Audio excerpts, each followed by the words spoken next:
Hey everybody, it's JJ Conway. We are going to do we're going to do our last money Q&A session of TMEA.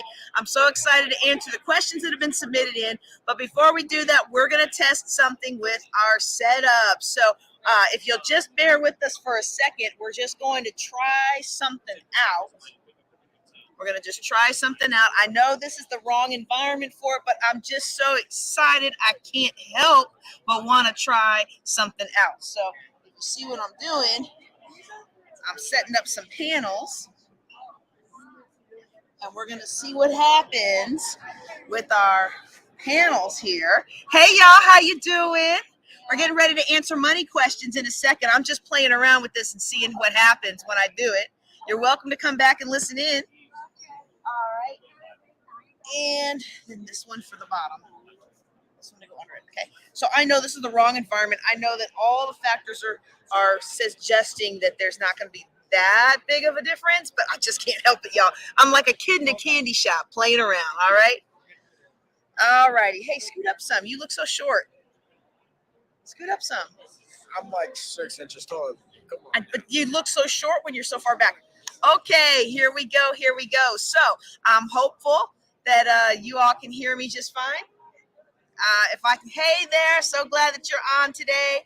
Let me know that you can hear me all right. We're going to answer some money questions. I like to believe I'm answering money questions with style and grace. We'll see about that. I'm still not as gracious as I want to be, but I feel like if I say it enough, one day it will be true. All right. Okay. Let me just start over. This is JJ Conway. I've got what are we calling you now? We're not calling you Philly Bob PK anymore. You can find him on YouTube as Philly Bob PK. No. Although we're in the process of changing that channel over to his brother. Okay. You can find me on Instagram at loud into the camera. Loud. At Wiggy D. At Wiggy_D. You can also hire him for you. Don't say that. Don't say that on my channel, because that doesn't mean what you think it means. Or maybe it does, and you just didn't realize you were on Mama's channel. All right. So, no. So I don't know if you remember. You were like 5 or 6 years old, and we used to call donuts. Oh no. Mm-hmm. Oh no. Oh yes. And I didn't realize, because I've kind of sheltered life or whatever, but I didn't realize what I was saying until we were in front of your classmates, and I was like, "Come on, honey, let's go get the big D." Yeah. Yep. One of those times that Mama embarrasses you to get back at all the times you embarrass her, but I didn't even do that on purpose. All right. Philip, what's our first question of the day? So our first question is... Speak loud so they can hear you. I'm speaking. My husband and I are paying off $140K in student debt. We would like to buy a home. Should we invest to save up for it, or how do we prioritize our money and they don't have kids? Okay, this is a great question, because it gets to the heart of why so many of us as Americans do not like to save. One of the biggest misconceptions about money that we save is that we are losing out by having money in savings instead of having it in investments or in the market. And so when we're saving up for a house, your time, what you do with that money is going to depend on your time horizon.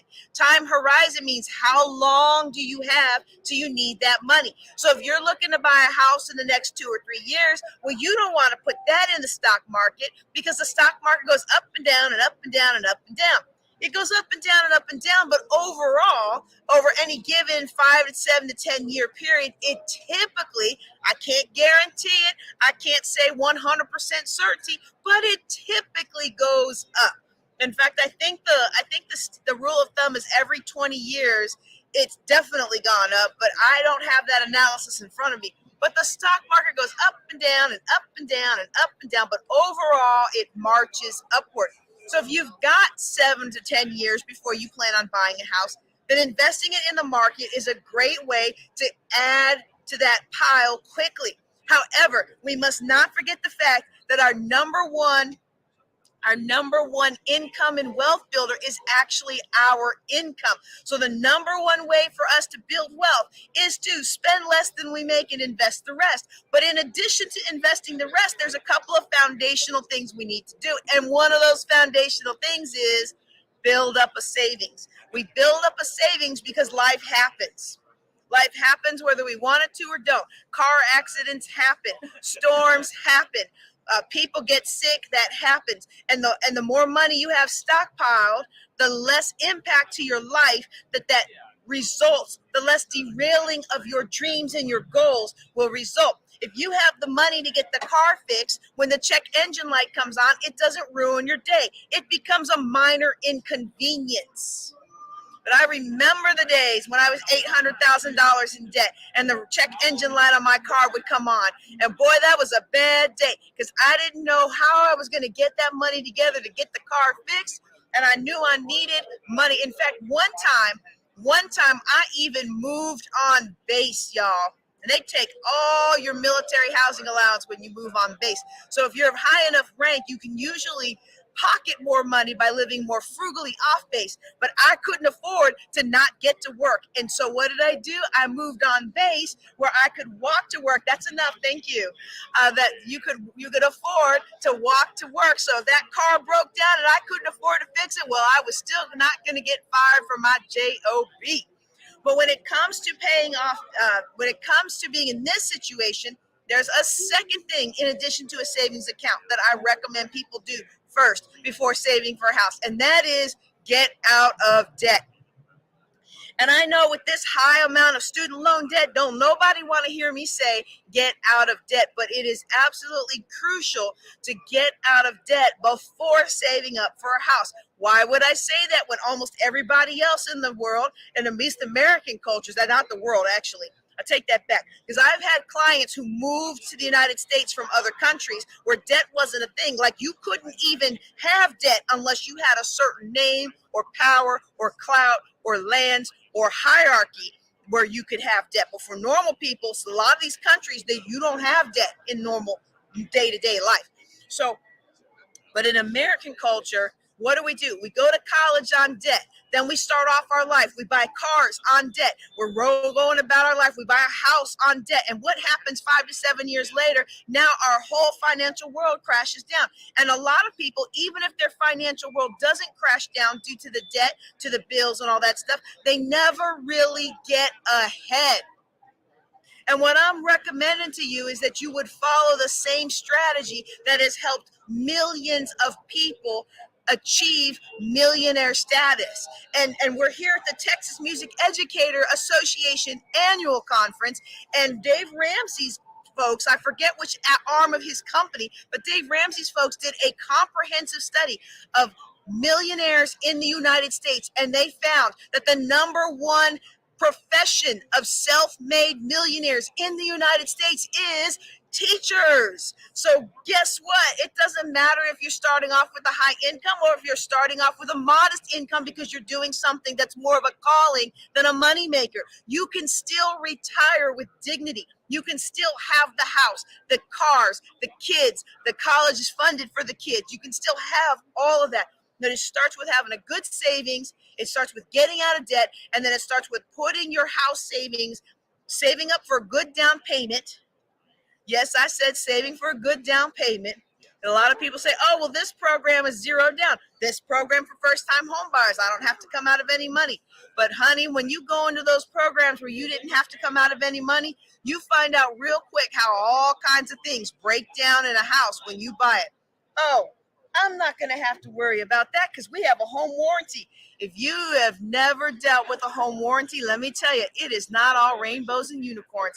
And they very rarely replace your stuff that broke with the same quality of the stuff that was original to the house, unless you pay extra. So take that off the table and follow these guidelines. And then when you have saved up enough money for the house that you're interested in, then you go out and buy the house to make sure it is not more than 25% of your pay. That's right. I don't want you going out there and buying you a big old house that looks nice from the street and then you don't have any money to find any furniture or put nice things in it or relax in it. No, no, no. I want you to have the whole package. And sometimes that means saving for just a little longer. All right. I think that now this particular couple does not have kids, but if you had kids, personally, I'm going to say this and it's going to make my son mad. It might make my other one mad. He's not around. Personally, I think you should save for your retirement and buy your house before you worry about paying for the kids. These kids, they are cute. They will find somebody. They are resourceful. They're strong. They are tech savvy. They will find a way to get scholarships. They will find a way to get somebody to pay for their college. Ain't nobody paying for my retirement no matter how cute I am. All right. Okay. Next question. All right, next question is, I am a 68-year-old divorced woman. Finances are not my forte. I have mortgage issues, low funds, and decisions regarding whether I can even afford to stay. I remember being there. In fact, one of the hardest things I ever did after getting divorced and having so much debt to recover from after divorce was having to move out of the property.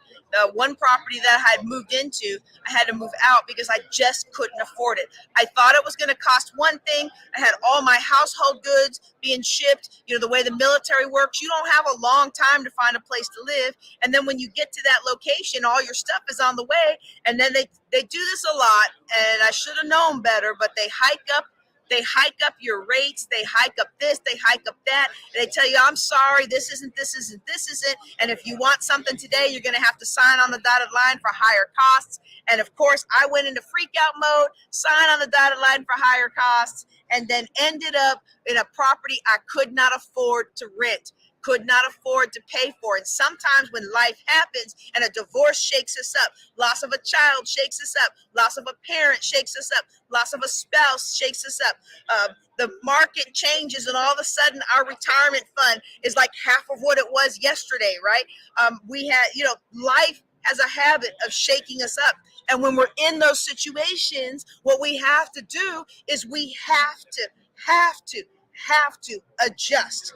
And so and I don't have any other details on this individual, but my guideline for being in a property is to make sure that your property expenses are no more than 25% of your pay. So that means your mortgage or your rent. That leaves you enough percentage to do what you got to do.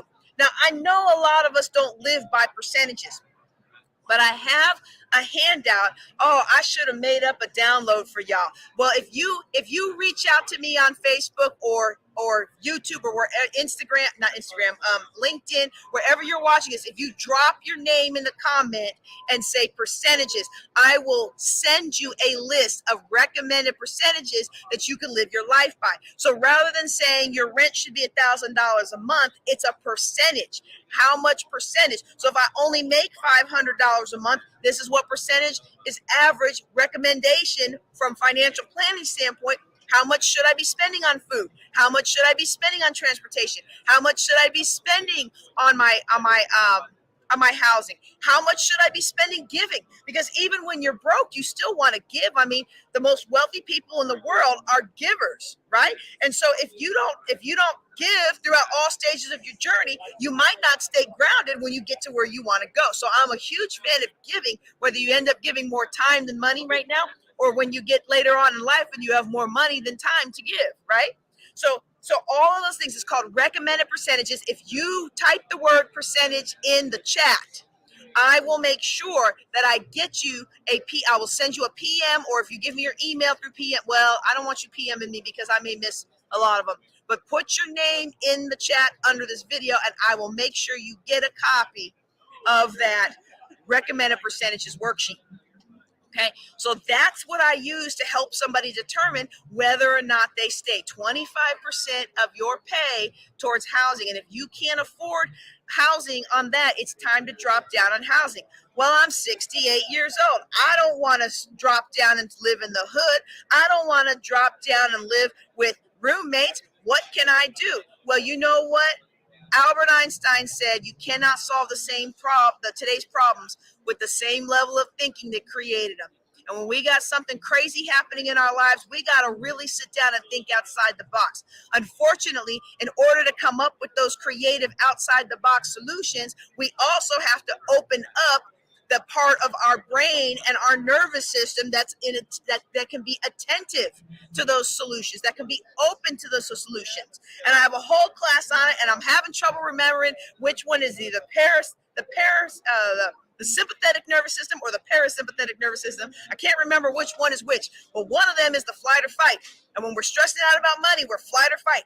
The other one is our relax, our rest and digest. And when we're in rest and digest mode, that's when the ideas come. That's why when you go for that morning walk, you get all these ideas and you get all this excitement, you get all this energy, because your body is being put into a restful tone. And so I would recommend dropping down, taking some time to just really relax, whatever does it for you. Spa days don't really relax me. Maybe they relax you.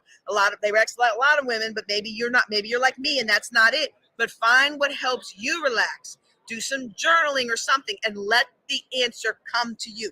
Be open to the answer. See, the reason more of us don't do better with our money is because we are not open to the answers. We already know that we don't want X, Y, and Z, but we're in situation A, B, and C, and we don't see a way to get from where we want to go to from where we are. So we just close ourselves off to the opportunity for something to work on our behalf.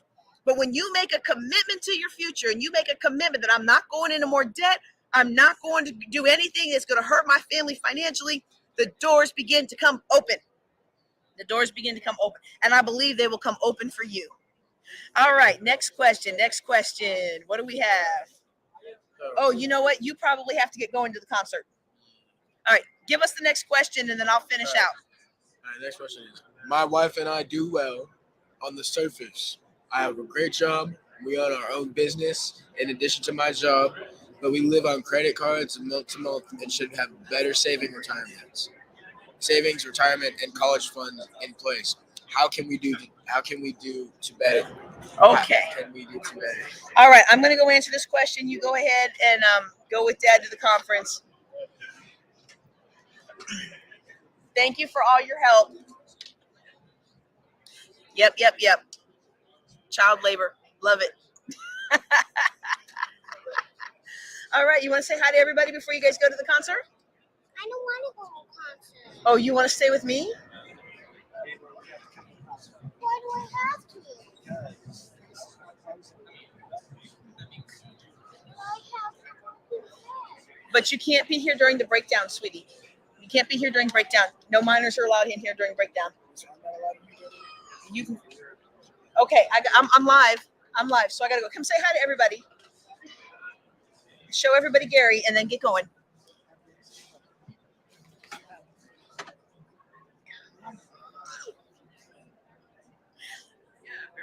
This is Gary the Gator.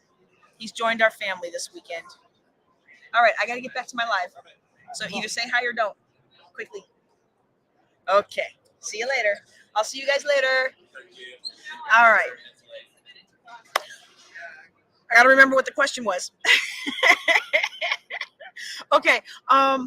The question was, got a great job. Most people in this room have a great job. They love what they do, and they're good at doing it. They have a calling to help change lives. That's the cool part about being here. That's one of the coolest parts about being here, is meeting so many people that are called to change the lives of children. They're called to educate, called to uplift, called to elevate, called to help people get up out of the situation they're in and create a whole new world for themselves. It's almost like composing our life, like not just notes on a page, but a whole new life ahead of us, that we can choose what's ahead. We can choose what we're going to put on that paper. We can choose what steps we're going to take next. We're going to choose when to take the rest and when to play loudly and when to play softly and when to do this and when to do that. We have the choice to create our lives by design instead of just reactive mode, living by default like everybody else. So when it comes to a couple that makes good money, but they're living credit card to credit card, really basically hand to mouth and paycheck to paycheck.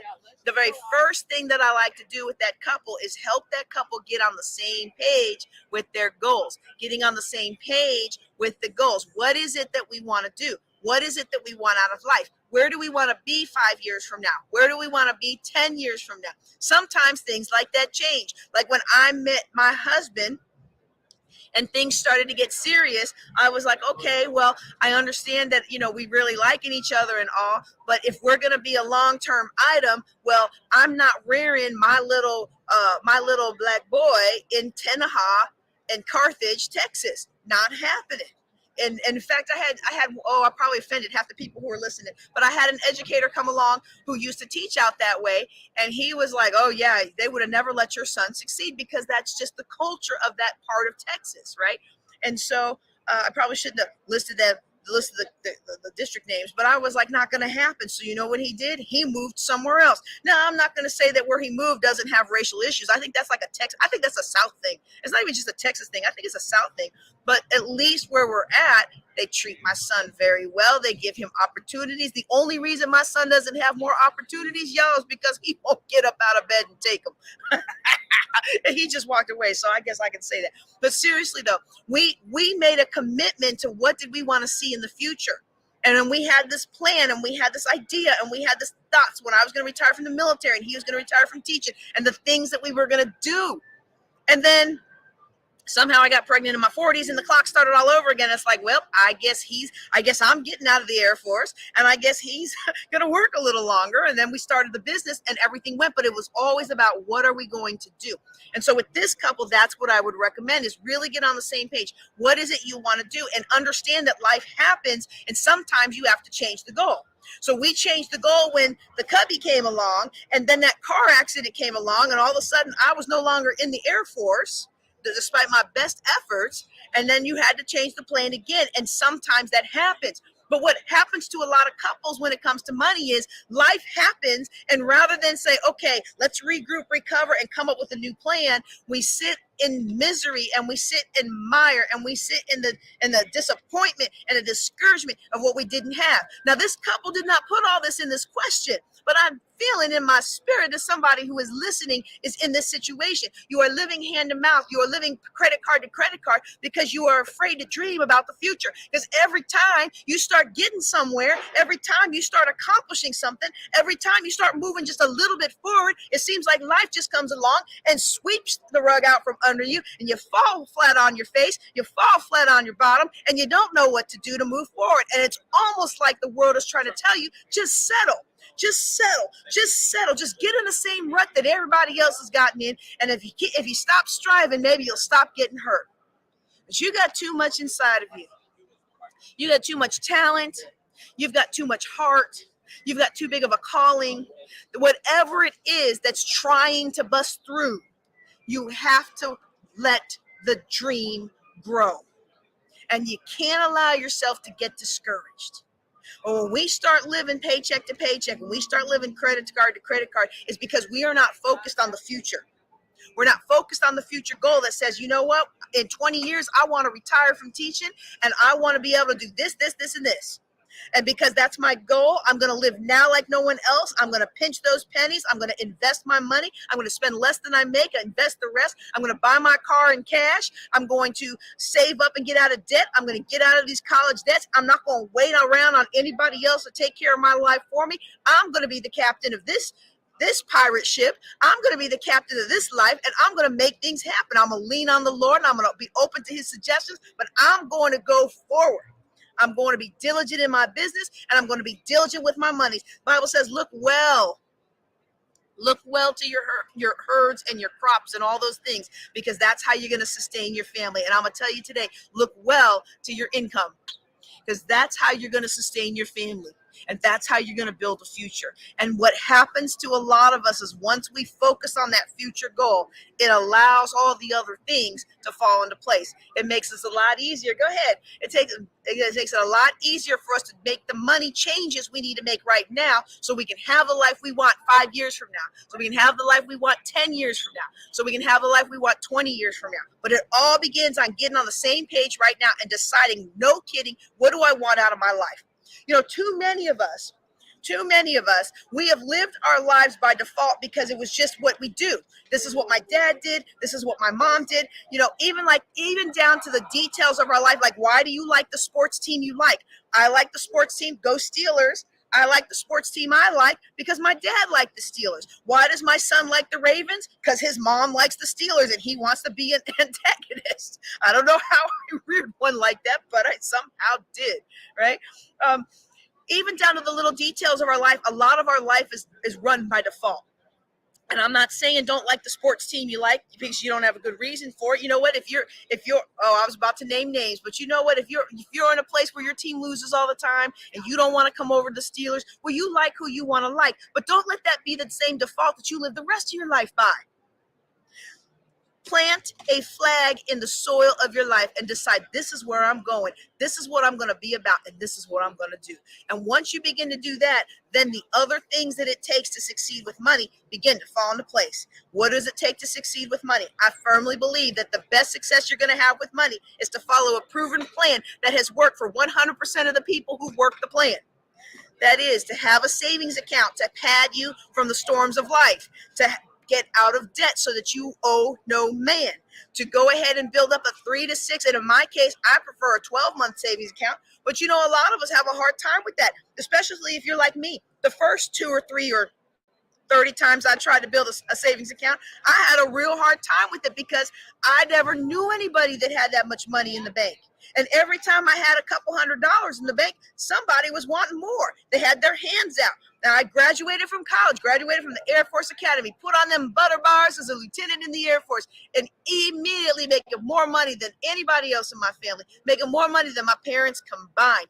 And so for me, I had that impediment that I didn't know how to have money and tell people no when they didn't have money. I felt obligated to give them my money. Again, not in the question that was asked, but I bet a lot of you are struggling with that today. You're the first person to do something in your life, the first person to have a professional job, the first person to be paid for your music, the first person to have to go to college, the first person to buy a house. And so everybody around you is not used to having somebody with that level of success. And so hands out, hands out, hands out. Well, it's time for you to pay into your future instead of everybody else doing what they want to do. I used to. Let me pause. They're making an announcement. Exhibit hall and registration. Oh, go for it. In 30 minutes. All right. We thank you so very much for joining us this year. We're looking for each and every one of you to come back again next year when we will do it all over again. All over again. I'm so excited, y'all. Ladies and gentlemen, exhibit hall and registration will be closing in 30 minutes.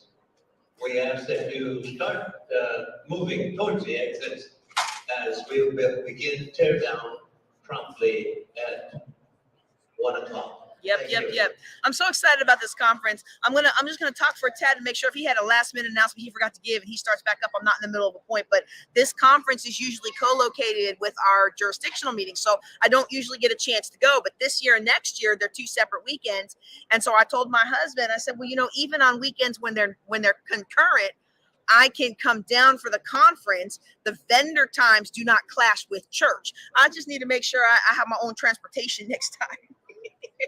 So that I can get to where I need to go. But I'm so excited. I'm so excited for this conference. I'm so excited to meet so many people that are here to change lives. And I'm here to help you have the impact and the effect that you want to have. Hey, how you doing? Thank you. And so, okay. All right. So let's get back to that question. I think I outlined it before the big announcement, but just to be on the safe side, the proven plan that has worked for 100% of the people who have worked it is to get yourself a starter emergency fund. Some people say 500, 1,000. Some people say 2,000. I tend to live in high income areas. And so I like $2,000. If you're living in a super high income area, maybe you need $3,000. You need enough padding in this little baby starter emergency fund that as you're trying to get out of debt, if something goes wrong, you have protection. Okay, when the check engine light comes on and it's $1,700 to fix your $31,000 car, you don't freak out. You go in the savings account. And if you have to go in the savings account, then you drop back into filling that, and then you proceed with your goals. You get your savings account. You get out of debt. You don't wait for special programs that hardly ever get funded. You don't wait for special programs that less than 1% who meet the requirements and apply actually get. You pay off those college loans. You pay off that debt, and you don't go in no more. Oh, I said a word right there. You don't go into more debt. I know mathematically it seems like it would make sense if you could get a personal loan or a credit card at a 0% balance, and you could invest that in the market and make 8 to 10%. It just sounds so grown. Doesn't that sound so grown and sophisticated that you would make more money that way? Yes, it sounds so good, but guess what? If most of us were good in math, we wouldn't be in debt in the first place. If most of us were good in math, we wouldn't be living hand to mouth in the first place. If most of us were good with that, we would not be, we were good with math, we would not be running up those credit cards in the first place. So let's save the math discussion for another time, and let's focus on behaviors that are actually going to help you win with money. Hey, y'all, how you doing? All right. So we get that starter savings account. We pay off that debt. We get a bigger savings account so we can weather the storms of life. I'm talking about the storms. I'm talking about the car accident that ended my military career. One of the top scientists in the Air Force, chaired several technical committees, was the Air Force voting representative for several highly technical committees, wrote reports for the president. And then after that car accident, I couldn't even make Monopoly change with my son. I can now, praise God for healing. But at that time, almost 6 years ago, I was almost a vegetable. I was not a vegetable, but I felt like one because I couldn't do what I used to could do. And I had that 12-month savings account, and it allowed my family to have some sense of normalcy until we could figure out, okay, I'm not getting better fast enough. Let's move the kids to Texas, and let's take a change in our lives. Let's stop paying for that private school. Let's stop paying for this and paying for that, and let's make an adaptation because this is our future goal. And when you have the future goal and life gut punches you like that, you can take that step back and say, okay, this is my goal. How am I going to get there? What changes do I have to make now that this punch has happened in my life? All right. So that's where we go. Then when it comes to saving for houses, I recommend saving for your house. I recommend saving for a down payment. Even if there are great programs to help you, I still recommend saving for a down payment. Why do I recommend saving for a down payment? Because it puts you in a better financial position to weather the storms of life. Yes, for some people it works out. They get that VA 0% loan. Right? For some people, it works out. They're able to go forward with their life, and every assignment they get to in the military, they buy a house, and then they have all these rental properties. And the same. That's funny. It's funny, when I met my husband, I didn't realize how very similar to being in the military was being a band spouse, because a lot of people in the football world tend to move from school to school to school to school, right? And so I just find it funny how many parallels there are. But when you're in that kind of situation, again, it sounds so sophisticated. It sounds like it's just the right thing to do. Buy a house here, buy a house here, buy a house there, rent them all out. By the time you retire, they're all paid off and making you money. Except that a lot of times you haven't built up a savings. And when the market does what it does, it goes up and it goes down. When the market does what it does and it goes down temporarily, now you're hit. The rents and whatever can't fill the vacancies. You don't have money to cover the vacancies. And now all of a sudden you got 3 or 4 vacancies. You got to come out of $6,000 worth of mortgages, and you get left holding the bag. So the way I teach allows you to sleep well at night, knowing that the bills are paid, whether you got a renter in that house or you don't. Okay. And so I recommend saving up the money. I recommend buying investments with cash. I actually don't recommend taking on hard money loans or any of those things that you hear on late night TV to buy real estate. But I know there are a lot of very creative strategies that you can use to invest.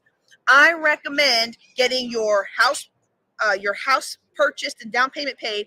I recommend getting your retirement in place, get your retirement payments in place, get your retirement funds in place, your 15, 20% of your income going into some kind of investment vehicle in place, getting out of debt. I recommend you do all of that before you worry about saving for college or any of those things, because we don't know what's going to happen in our future. But one thing we do know is it's going to be a lot easier for our kids to make a living if they have to pay for their own college than us to make a living if we haven't saved up for our retirement.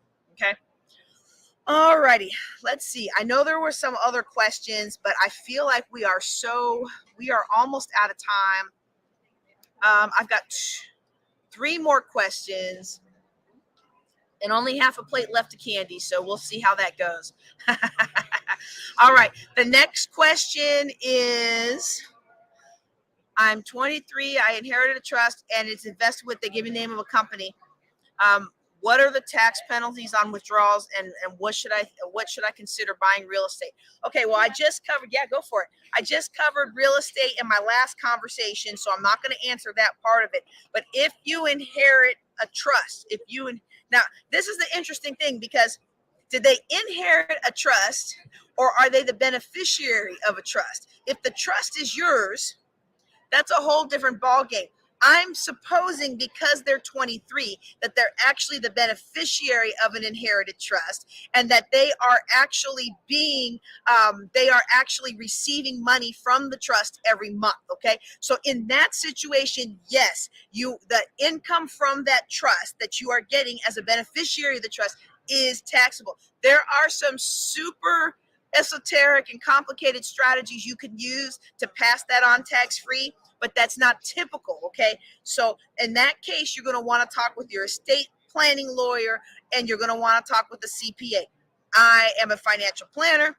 I took a semester of taxes. Taxes make my head hurt, and that's why I'm so grateful for Koya, the wealth building CPA, who has helped do my taxes for almost 20 years now.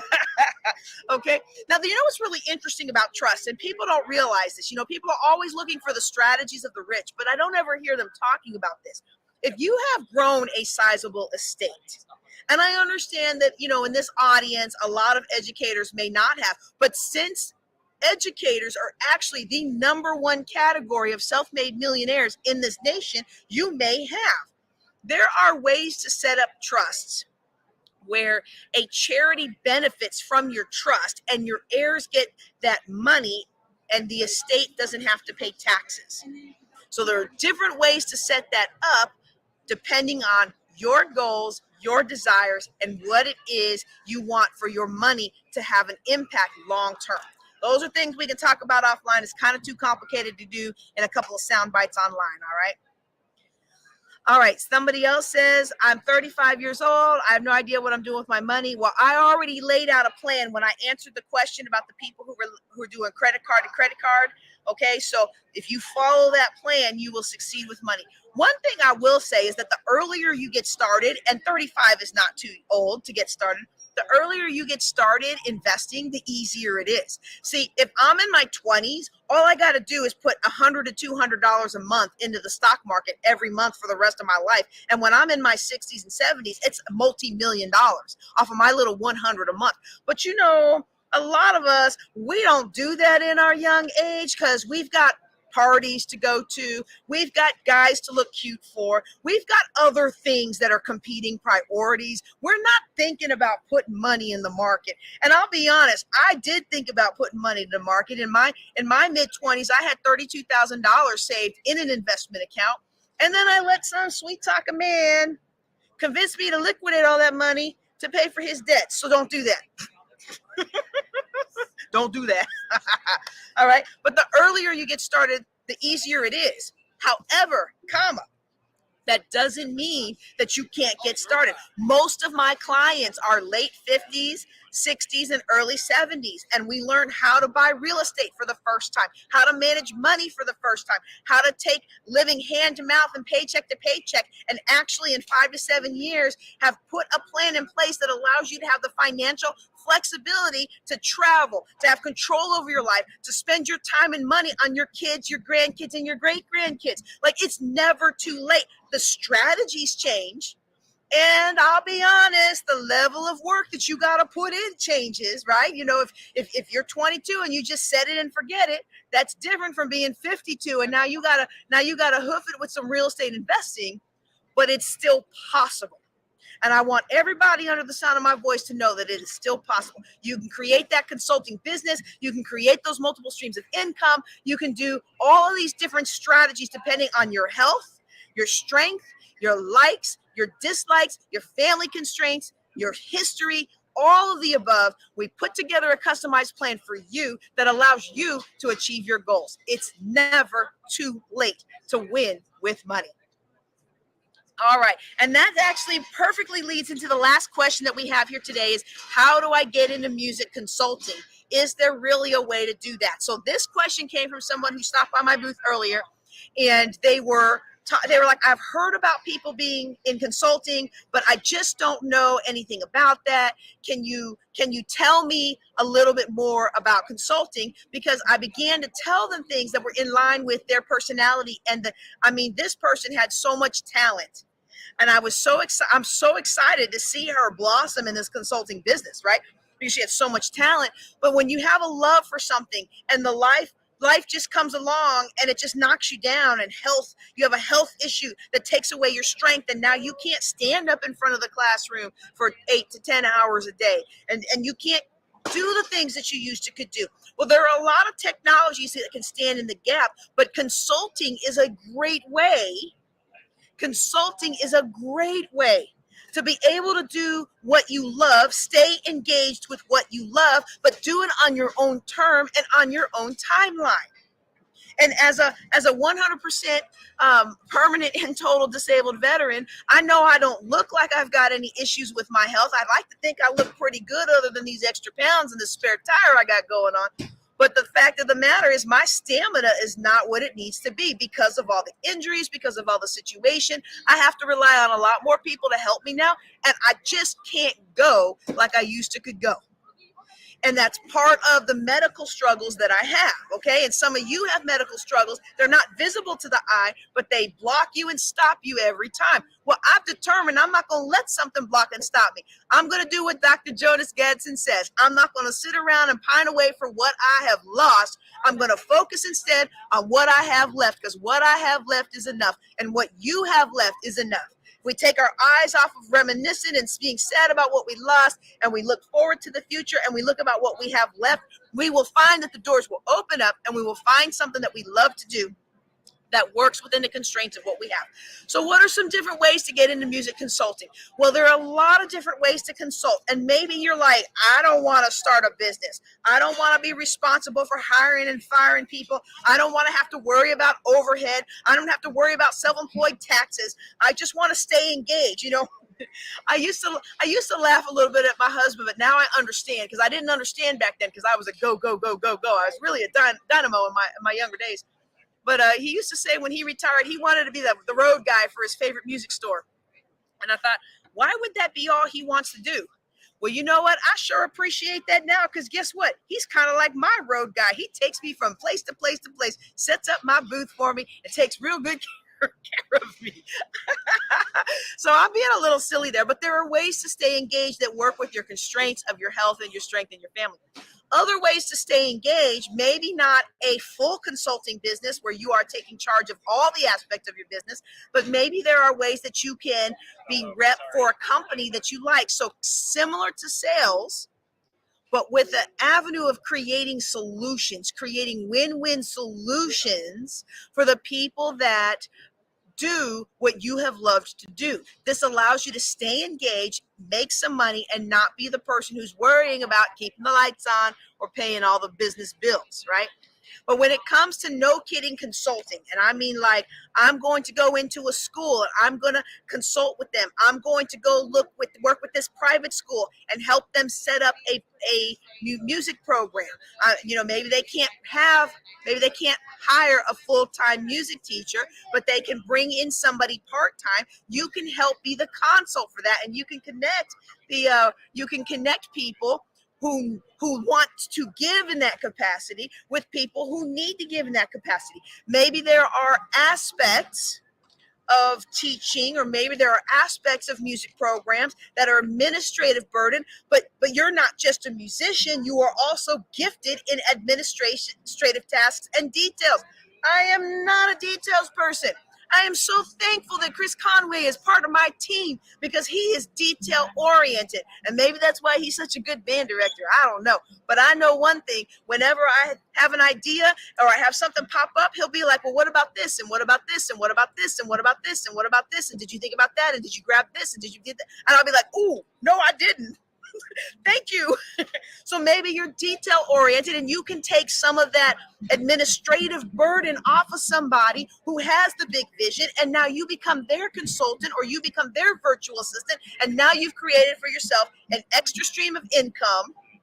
And depending on how well it works for you, it can carve you out a very nice retirement income, very nice fill in the blank income, so that you can make money on your terms within the constraints of your health and your family situation. Now, one of the things that I love to do, and I think I already put away my cards, but one of the things that I love to do is for people who really want to get into consulting. I am an executive director with John Maxwell Team. I am the CEO of Conway Financial Group, but I am also an executive director with John Maxwell Team. And John Maxwell Team is like a business in a box. So if you want to be a coach, if you want to be a speaker, if you want to be a trainer, if you want to be a facilitator, if you want to do any of those kinds of things, if you want to be a consultant, they include everything you need to do to be able to go into companies, identify the issues, and help them solve the problems based on the work of John Maxwell. And if that's something that you are interested in, reach out to me. I'll put you in contact with who you need to be in contact with so that you can get the best possible price on the certifications for that. And they include everything you need to know and lifetime access to the business building tools and the website. So that's all I've got for y'all today. I can see my other my surrounding vendors are breaking down, and I know they're going to give me that time for tacos announcement pretty soon that says get done and get out of here. So I'm going to end up for the day. I'm gonna check my, oh my goodness, y'all. I didn't even realize all these comments. I'm so sorry I missed your comments, but I will respond to them privately. Thank you so much for being on the line today. You all are a blessing, and I love you, and I love how you support me and my family as we are building this business. That's why we are building wealth together. I'm helping you build, you're helping me build, and one day we're going to change this world for God's kingdom. Y'all take care and be blessed.